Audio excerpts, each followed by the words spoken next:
Sa likod, how many dots? 4. When you shake it, and then everybody say magic, dadami siya, magiging 1, 2, 3. When you turn it over, magiging 6. 1, 2, 3, 4, 5, 6. Ulit. How many dots do you see? How many? 4.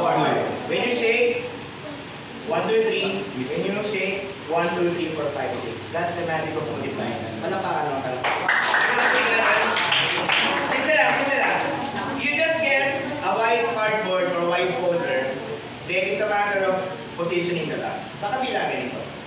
The position should be like this. 2 dots. Sa kabila, ganito. And it's a matter of covering to show an illusion.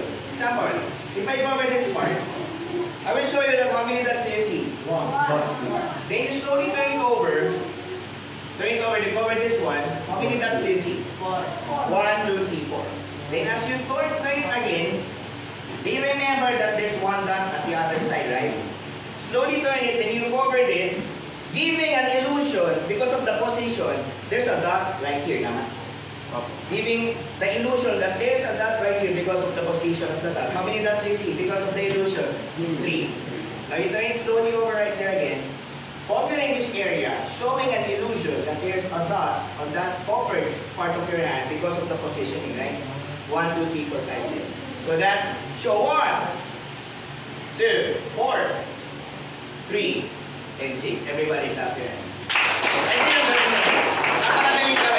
But if you are a better magician, nagiging tatlo talaga.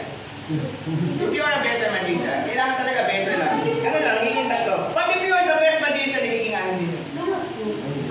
If you are the best magician, nagiging tatlo, nagiging ano. Palakpakan naman, palakpakan. But if you are the best magician in the universe, nagiging ano yan?